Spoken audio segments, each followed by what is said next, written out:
selamat malam sahabatku semua di luar sana. Ketemu kembali dengan Rumah Hipnoterapi Bunda Ratu. Malam ini saya akan mengupas terkait ada sebuah pertanyaan yang cukup menarik ya, yang sering saya temui, bahwa apakah hipnoterapi itu bisa diterapkan untuk anak-anak? Menarik para sahabatku di luar sana semuanya, kita akan berbagi malam ini. Baik, jawabannya tentu bisa, Bapak Ibu ya. Kita bedakan dulu yang disebut anak dengan yang dewasa. Jadi ketika memang di bawah 18 tahun, kita masih anggap mereka statusnya adalah anak-anak. Dan kemudian di atas 18 tahun, kita anggap mereka sudah cukup dewasa. Sehingga memang untuk yang di bawah 18 tahun, kita akan coba terapi yang non formal bisa, atau formal pun bisa. Tapi tentunya harus ada pendampingan daripada orang tua. Tapi untuk yang formal sendiri, memang mereka sudah bisa melakukan sendiri tanpa pendampingan orang tua, sepanjang mereka sudah berusia di atas 18 tahun. Tapi nanti kita akan bahas 5 poin pentingnya. Yang pertama kita akan bahas terlebih dahulu mengenai hipnoterapi itu sendiri, terdiri dari hipnoterapi formal dan non-formal. Ya, kita akan jelaskan sehingga nanti di akhir sesi kita akan menyimpulkan apakah anak-anak bisa kita terapi secara formal atau non-formal. Baik. Terapi non formal dan formal ini kita bedakan menjadi 5 kategori. Yang pertama dari sisi lokasi, tempat daripada terapi itu sendiri. Yang kedua, tujuan daripada terapinya. Yang ketiga, terapis yang melakukan terapi itu sendiri. Yang keempat, standar sesi. Dan yang kelima, yang terpenting adalah regulasi. Oke, kita akan bedakan.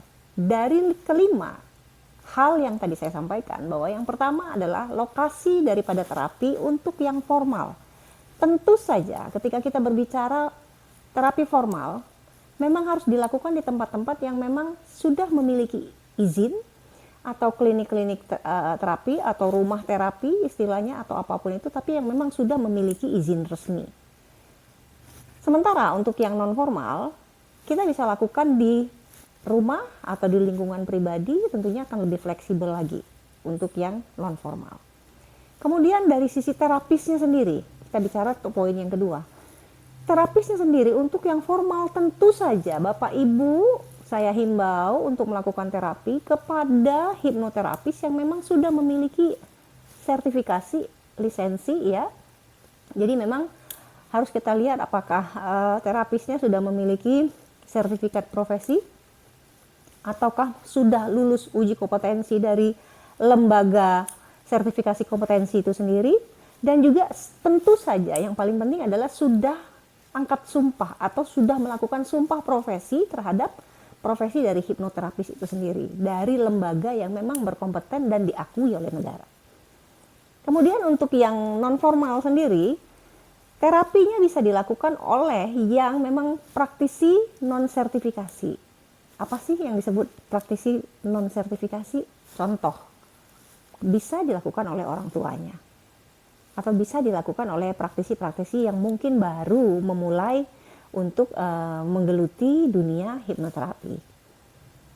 Oke, sampai di sini cukup jelas. Kita akan masuk ke sesi ketiga, yaitu tentang mengenai tujuan daripada terapi itu sendiri untuk yang formal.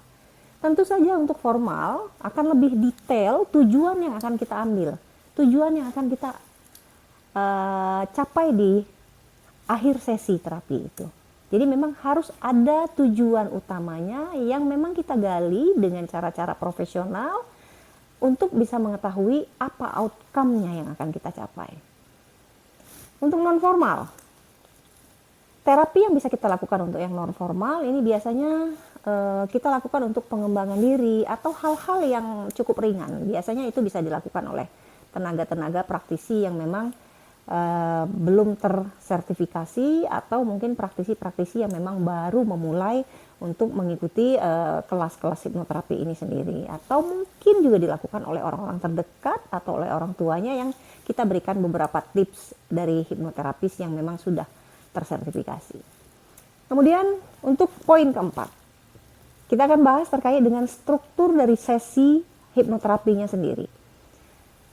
Hipnoterapi formal tentunya kita diatur, sudah ada yang namanya standar operation prosedurnya atau standar daripada terapi yang akan kita berikan mulai dari melakukan interview, kemudian kita melakukan sesi prainduksinya, kemudian mulailah kepada sesi inti daripada hipnoterapi itu sampai dengan penutup, ya, yang akan kita bagi dan menjadi beberapa sesi tergantung daripada betapa kelas terapinya yang harus kita berikan, berapa sesi. Apakah 2 sesi atau 3 sesi tergantung dari tingkat kesulitan yang akan kita berikan kepada klien ya atas permasalahan yang mereka hadapi. Nah, untuk yang terapi non formal ini mungkin lebih fleksibel. Lebih fleksibel dari sisi artinya waktu maupun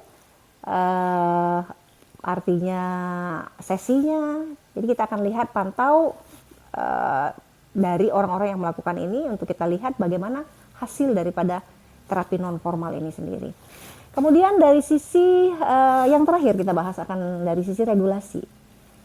Tentu saja sahabat profesional hipnoterapi di luar sana harus patuh kepada regulasi yang sudah dikeluarkan oleh pemerintah ya, karena memang kita dinaungi oleh organisasi profesi yang memang resmi menaungi kita. Kemudian juga kita harus mengikuti ujian kompetensi yang untuk menyatakan bahwa memang kita mampu untuk melakukan terapi tersebut.